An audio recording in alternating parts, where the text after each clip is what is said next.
ఇప్పుడు అంటే నిన్నటి నుంచి మళ్ళీ అంటే ఒక పక్కేమో పోసాని అరెస్టు, దాని తర్వాత వంశీకి సంబంధించి కూడా ఒక వీడియో కూడా బయటకొచ్చింది. అది వైసీపీ వాళ్ళు బయటపెట్టారు. ఆ వీడియోలో సత్యవర్ధన్ ఒక షాప్‌లో షాపింగ్ చేస్తున్న వీడియో అది. దాన్నే ఇంతకుముందు తెలుగుదేశంలో ఒక వెర్షన్ బయటపెట్టారు. వీళ్ళు ఇంకొక వెర్షన్ బయటపెట్టి అసలు కిడ్నాపే కాలేదు, అతను హ్యాపీగా షాపింగ్ చేసుకుంటున్నాడు, అతను కిడ్నాప్ అయినట్టు ఎక్కడ లేదక్కడ. కోర్టులో పెట్టాల్సిన సాక్ష్యాల్ని పొలిటికల్ పార్టీలు పబ్లిక్లో పెడుతుంటారు. అప్పుడు అల్లు అర్జున్ విషయంలో కూడా రేవంత్ రెడ్డి కానీ పోలీస్ డిపార్ట్మెంట్ చేసిందంతా కూడా పబ్లిక్లో అతన్ని దోషిగా చూపించడానికే ట్రై చేశారు. కోర్టులో ఏమి ట్రై చేయాలి నిజానికి. కోర్టులో ట్రై చేస్తుంటే అతను బెయిలే రాదు, జైల్లో ఉండాలి. అంటే అర్థం ఏంటి, అతన్ని సాక్షిగా నిరూపించే సాక్ష్యాలు వీళ్ళ దగ్గర లేవు. కానీ మనల్ని నమ్మించడం కోసం, ప్రజల్ని నమ్మించడం కోసం ఏదో చెప్తుంటారు. అక్కడైతే అది చల్లదు. ఎందుకంటే డిఫెన్స్ అడ్వకేట్లు పాయింట్లు పట్టుకుంటారు, వీళ్ళు వేరే దానికి కౌంటర్ వీడియోలు పెడతారు. అక్కడ ప్రూవ్ చేయలేరు వాళ్ళు. మనకేంటంటే మనం ఎక్కడ పోయి వేరే కౌంటర్లు తీసుకురావాలి పబ్లిక్.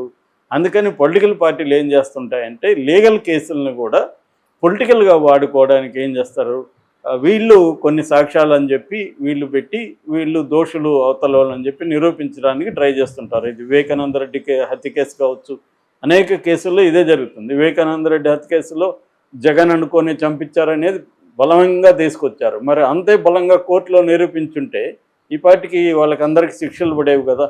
ఎందుకు చేయలేదు అంటే కోర్టులో చేయడానికి వాళ్ళ దగ్గర సబ్స్టాన్షియల్ ఎవిడెన్స్ లేదు. పబ్లిక్లో అయితే ఏదైనా చెప్పేయచ్చు, ఏదైనా నడుస్తుంది. అందులో ఇవాళ మొత్తం డీఫేక్ టెక్నాలజీ ఇవన్నీ వచ్చినాక ఇంతకుముందు అంటే వీడియోలను మ్యానిపులేట్ చేయడం కొద్దిగా డిఫికల్ట్ అయ్యేది. ఇప్పుడు వీడియోలను కూడా మ్యానిపులేట్ చేయొచ్చు. నిన్ననే ఒక అమెరికాలో వైరల్ అవుతుంది. అదేంటంటే ఎలాన్ మస్క్ కాళ్ళు నాగుతున్నట్టుగా, ఎవరు ట్రంప్ నాగుతున్నట్టుగా వీడియో వచ్చింది బయటికి. అది చూస్తే వెరీ ఒరిజినల్గా ఉంది. సిమిలర్ టు ఒరిజినల్ అన్న ఫీల్ని క్రియేట్ చేసే టెక్నాలజీ ఇవాళ వచ్చేసింది. నిన్ననే పుతిన్ అని ఒక సినిమా చూసాను నేను, పోలాండ్ వాళ్ళు తీశారు. అందులో పోలిష్ యాక్టర్ చేస్తే పుతిన్ లాగే ఉన్నాడు అతను. ఏఐ ఫస్ట్ టైం సినిమాలో ఉపయోగించి ఒక మనిషిని పోలిన మనిషిని ఏఐ ద్వారా చేయడం ఫస్ట్ టైం వరల్డ్లో. సో పుతిన్ లాగే ఉన్నాడు, పుతిన్ లాగే మాట్లాడుతున్నాడు, అన్నీ పుతినే యాక్ట్ చేసినట్టుగా ఉంది మనకి. అలా చేయగలిగిన టెక్నాలజీ వచ్చేసింది కాబట్టి ఇవాళ వీళ్ళు ఏం చేస్తున్నారంటే వీడియోల్ని ఒకదాన్ని పెట్టి మనకి నిరూపిస్తున్నారు. నిజానికి మనకి నిరూపించాల్సిన అవసరం లేదు. కానీ ఏమైందంటే కోర్టులో ఇవన్నీ తేలవు కాబట్టి పొలిటికల్గా చంద్రబాబుని దోషని జగన్ దోషని చంద్రబాబు, ఇది పెరిగిపోయింది. వంశీది కూడా అలాగే ఉంది. వంశీ నిజానికి ఇక్కడ విచిత్రం ఏంటంటే సత్యవర్ధన్ ఏమో 5 లక్షలు తీసుకొని ప్రలోభాలకి లొంగి కేసు విత్డ్రా చేసుకున్నానని సత్యవర్ధన్ మీద పెట్టారు. మరి సత్యవర్ధన్ ఇక్కడ విక్టిమా పెర్పెట్రేటరా? విక్టిమ్ అయితే అతని మీద కేసు పెట్టకూడదు, మరి అతను దోష అయితే ఇతని కేసు ఉండదు. సో ఇవన్నీ కోర్టులో నిలవు. రేపు వంశీ మీద పెట్టిన కేసు ఇది నిలవదు. కానీ మన దేశంలో నేను చాలాసార్లు చెప్తుంటాను, ప్రాసెస్ ఇస్ ద పనిష్మెంట్. ఎందుకంటే లీగల్ సిస్టమ్ ఎలా ఉంటుందంటే డబ్బులు పెట్టగలిగితే కొద్దిగా త్వరగా రావచ్చు, డబ్బులు పెట్టే శక్తి లేకపోతే ఇంకా ఏళ్ళు కూడా ఉండొచ్చు, 10 ఏళ్ళు కూడా ఉండొచ్చు. ఆ మధ్య సాయిబాబా ఆయన 90% వికలాంగుడు, ఆయన్ని 10 ఏళ్ళు జైల్లో పెట్టేసి 10 ఏళ్ళ తర్వాత నిర్దోషాన్ని వదిలారు. అది అందరికీ తెలిసిన విషయమే. అది కూడా అండా సెల్లో సింగిల్గా పెట్టారు మనిషిని. సో అంత క్రూయల్గా మన క్రిమినల్ జస్టిస్ సిస్టమ్ ఉండగలదు. ఎవరైనా పవర్ఫుల్ వాళ్ళు పవర్లెస్ వాళ్ళని వేధించదలుచుకుంటే చేయగలరు. అట్లాగే పవర్లెస్ అనేది కూడా అధికారంలో ఉంటేనే, డబ్బు కాదు. మళ్ళీ డబ్బు పరపతి ఉంటే కూడా సరిపోదు, అధికారం ఉండాలి. ఆ అధికారం ఉంటేనే పవర్ఫుల్. ఎందుకంటే ఒకప్పుడు అమిత్ షాని జైల్లో పెట్టగలిగారు, మళ్ళీ అమిత్ షా వచ్చి తనను జైల్లో పెట్టిన చిదంబరాన్ని మళ్ళీ తను జైల్లో పెట్టాడు. సో ఇది జరుగుతుంది. ఇప్పుడు చంద్రబాబుని జైల్లో పెట్టాడు జగన్. చంద్రబాబు కంటే డబ్బులు ఎక్కువ ఉందా జగన్ దగ్గర? చంద్రబాబు కంటే పలుకుబడి ఎక్కువ ఉందా? లేదు. Only power. రెండోది సెంట్రల్లో పవర్ ఉన్న మోడీ అండదండలు జగన్ ఉండడం. ఈ 2 కారణాలతో జగన్ పెట్టగలిగాడు, అదర్వైజ్ పెట్టలేకపోయేవాడు. ఇప్పుడు చంద్రబాబుకు పవర్ ఉంది, చంద్రబాబు మద్దతుతో మోడీ ప్రభుత్వం ఉంది కాబట్టి చంద్రబాబు అనుకుంటే ఎవరినైనా ఈ రాష్ట్రంలో జైల్లో పెట్టగలరు. సో అలాగా వాళ్ళని అరేంజ్ చేశారా లేదా అనేది సెకండ్ క్వశ్చన్. ఫస్ట్ది ఏంటంటే ఎవరినైనా పెట్టగలం అన్నది వీళ్ళకి అవసరం. రెండోది ఇవాళ ఒకప్పుడు పొలిటికల్ పార్టీలు ఏంటంటే ప్రతిపక్షాలని బతికించి పోరాటం చేసేవాళ్ళు. ఇవాళ ప్రతిపక్షాలని చంపేసి అధికారంలో కంటిన్యూ కావడం కానీ అధికారంలోకి రావడం కానీ అది రెండు రకాలుగా ఉంటుంది బ్రాడ్గా. ఒకటి వాళ్ళని ప్రలోభాలు పెట్టి ఇంకొకటి చేసి ప్రెజర్ చేసి తమ పార్టీలోకి చేర్పించుకోవడం. తమ పార్టీలో చేర్పించుకోలేని వ్యక్తులు కొంతమంది ఉంటారు, ఎందుకంటే వాళ్ళని చేర్పించుకుంటే పార్టీలో వ్యతిరేకత వస్తుంది. సో అలాంటి వాళ్ళని జైళ్ళల్లో పెట్టడం, వాళ్ళ ఫైనాన్షియల్గా వాళ్ళని దెబ్బ కొట్టేయడం, కేసులు విపరీతంగా కేసులు పెట్టేయడం, ఒక కేసులో బెయిల్ వస్తే ఇంకొక కేసులో మళ్ళీ లోపల పెట్టడం, ఈ మెథడ్ని ఎంచుకుంటాయి ప్రభుత్వాలు. అది ఏ ప్రభుత్వం అయినా, జగన్ ప్రభుత్వం అయినా చంద్రబాబు ప్రభుత్వం అయినా ఇందులో తేడా లేదు. ఇప్పుడు చంద్రబాబు ప్రభుత్వం ఉంది కాబట్టి మనం మాట్లాడుకుంటున్నాం, కానీ గతంలో జగన్ కూడా ఇదే పని చేశాడు. కాకపోతే జగన్ కంటే ఎక్కువ వీళ్ళు పెంచారు డోసు. సహజంగానే హర్ట్ అయినవాడు ఎక్కువ పెంచుతాడు కదా. మళ్ళీ ఇప్పుడు రేపు జగన్ వస్తే ఆల్రెడీ చెప్తున్నాడు కదా, పోలీసులకు కూడా మన వార్నింగ్ ఇచ్చారు, మీ బట్టలు ఉడదీసి నిలబెడతానని. సో వీళ్ళు మళ్ళీ వస్తే వీళ్ళు కూడా అదే పని చేస్తారు. అంటే మనం వీళ్ళ రివెంజ్లు తీర్చుకోవడానికి ప్రజలు వీళ్ళకి ఓట్లేసేట్టుగా ఉంది. ఇప్పుడు ఆల్రెడీ ముందే కూడా చెప్పాడు, దాచుకోలేదు కూడా లోకేష్. రెడ్ బుక్లో నువ్వు తీర్చుకోమని వాళ్ళు ఇచ్చినట్టే కదా అనేది వీళ్ళ వ్యాఖ్యానం.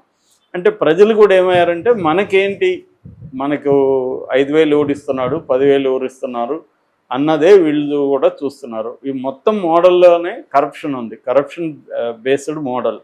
సో ఈ యాంగిల్లో ఇప్పుడు 1 by 1 స్టార్ట్ అయింది వైసీపీ. ఇప్పటి వరకు ఏంటంటే సోషల్ మీడియా వల్ల మాత్రం అటాక్ చేస్తూ వచ్చారు, ఇప్పుడు నాయకుల మీదకి కూడా వెళ్ళడం మొదలైంది. సో ఇది వంశీతో స్టార్ట్ అయింది. పోసాని కృష్ణమురళి నెక్స్ట్ ఎవరు ఉన్నారు అనేది మనకి తెలుస్తుంది కొద్ది రోజుల్లో.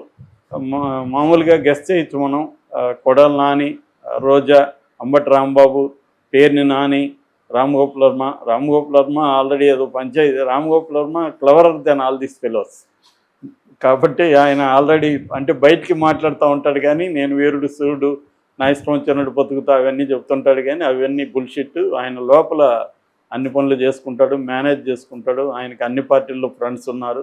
రెండోది ఆయన బేసిక్గా ఏంటంటే వీళ్ళలాగా ఒక పొలిటికల్ అజెండా ఆయనకి లేదు. ఆయన సరదాగా హర్ట్ చేస్తాడు ఎవరినైనా.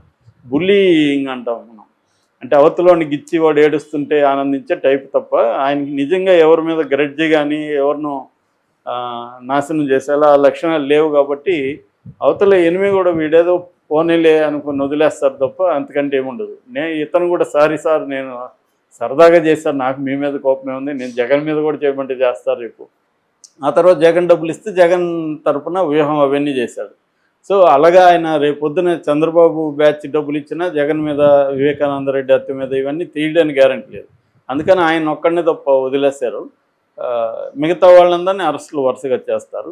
ఈ క్రమంలో అప్రూవర్గా మారతాడు వంశీ అనేది నిన్నటి నుంచి వైరల్ అవుతుంది. అప్రూవర్గా మారే అవకాశం ఉందా అంటే చెప్పలేము. అతనికి ఇప్పుడు రేపు నిన్న సిఐడి ఆధ్వర్యంలో కొట్టారనుకో, పోలీసులే, సిఐడి ఆధ్వర్యంలో లేడు, పోలీసులు కొట్టారనుకోండి అతన్ని, ఒక్కోసారి మారచ్చు, చెప్పలేము. ఎందుకంటే ఇప్పుడు ఢిల్లీ లిక్కర్ స్కామ్లో పెద్ద పెద్ద వాళ్ళే మారారు, పెద్ద పెద్ద కంపెనీ ఎండీలే అప్రూవర్గా మారిపోయారు. మాగుంట రాఘవరెడ్డి అప్రూవర్గా మారిపోయాడు. సో ఒకటి దెబ్బలు, రెండోది జైల్లో. ఇప్పుడు వంశీ జైల్లో నుంచి కనీసం 1 year బయటికి రాడు నాకు తెలిసి.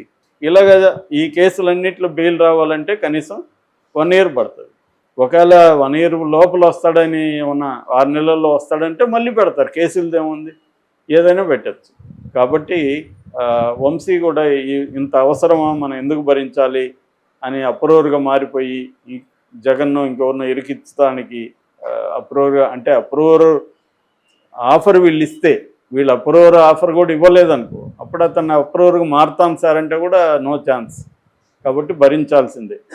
కాబట్టి ఇవాళ రాజకీయ నాయకులు అన్ని పార్టీల వాళ్ళు కూడా అన్నిటికీ సిద్ధమై ఉండాలి, ముఖ్యంగా జైలుకి సిద్ధమై ఉండాలి. అందుకని వాళ్ళు జైల్లో లైఫ్ ఎలా ఉంటుందో బయట కూడా కొద్ది రోజులు ప్రాక్టీస్ చేయడం ఇంపార్టెంట్. అంటే దాని ఇండియన్ కమోడ్స్లో కూర్చోవడం, ఎక్సర్సైజ్ చేయడం, యోగా చేయడం,